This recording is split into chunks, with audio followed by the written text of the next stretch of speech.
Your neighbour probably knows things about your dog that you don't. They know what time the barking starts, and they know how long it lasts. But most dogs look completely normal and calm the moment you walk back through the door, acting like absolutely nothing happened. However, behavioural researchers have spent decades doing something most owners haven't: leaving a camera running when they walk out the door.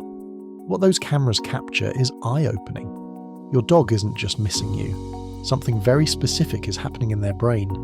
Let's break down the exact timeline of separation anxiety, the surprising reasons it happens, and what actually works to fix it. Let's look at exactly what happens when the door clicks shut. When researchers installed cameras in homes, they found that crying, whining, and howling usually began at an average of just 3 minutes and 15 seconds after the owner left. If the dog is going to destroy something, that usually begins within just 7 minutes. If you came home a few hours later to a quiet house, you might assume your dog eventually settled down. But they hadn't. The cameras showed that even when the barking stopped, the dog's heart rate stayed elevated and they simply started panting heavily. The panic actually comes in waves. Every 23 to 28 minutes, the dog experiences a new burst of panic, followed by an exhausted quiet period, over and over again. For comparison, researchers filmed dogs without separation issues and found that normal, relaxed dogs spend about 97% of their time completely passive and resting while alone. Dogs with separation anxiety often begin showing stress while you're still inside the house. They watch you check your phone, put on your shoes, and grab your keys. Each action becomes a warning signal that means they are about to be alone. For a long time, trainers told owners to trick their dogs by randomly picking up their keys or putting on their shoes throughout the day and sitting back down.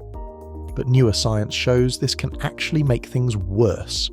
Making your departures unpredictable doesn't reduce their fear. For some dogs, it actually increases it. The problem isn't your keys. The problem is their sheer uncertainty about whether you will ever come back. A massive study tracked puppies through the first 6 months of their lives to see what caused separation problems. Surprisingly, long, emotional goodbyes at the door had no significant effect. What mattered most was the return. Owners who came home to find a chewed-up shoe and responded with visible anger, raised voices, or frustration were 6 times more likely to cause their dogs to develop separation anxiety. Your dog cannot connect your current anger to the shoe they destroyed 4 hours ago. Instead, they just learn that your arrival is something terrifying to brace for. The two ends of your absence get linked in their brain. You walk out and they panic. You walk back in and they panic. The most common advice owners get is to buy a second dog so their pet has a friend.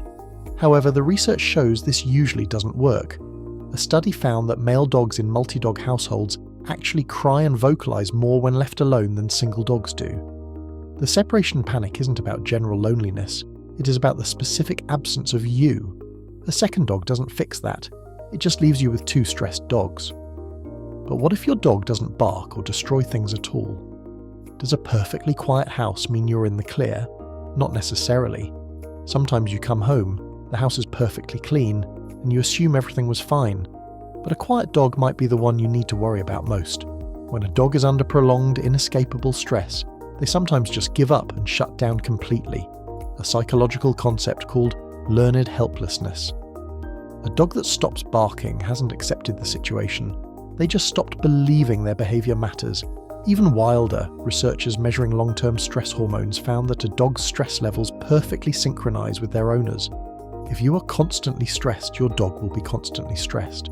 A dog already carrying an elevated stress baseline doesn't start the separation from a calm state. They start from a state of deficit. So with all the myths out of the way, how do we actually help our dogs feel safe again using proven methods? You can skip the expensive products. Rigorous studies show that calming pheromone plugins and leaving the TV on have no measurable effect on severe panic.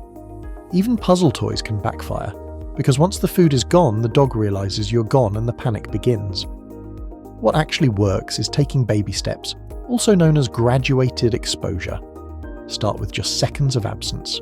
Walk to the door, touch the handle, and come back in. You're showing the dog so slowly that you always return, so their nervous system never has a chance to spike. Experts say that once a dog can calmly handle being alone for 40 minutes, progressing to 4 or 8 hours happens very quickly. For severe cases, a clinical trial found that combining this gentle training with an anxiety medication produced a massive 73% improvement. The medication doesn't make them drowsy, it simply shifts their mindset so their brain can actually learn to feel safe. At the end of the day, your dog isn't destroying things out of spite or bad behaviour.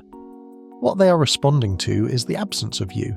They just haven't yet learned that the door closing and the door opening are the exact same event, just in a different order.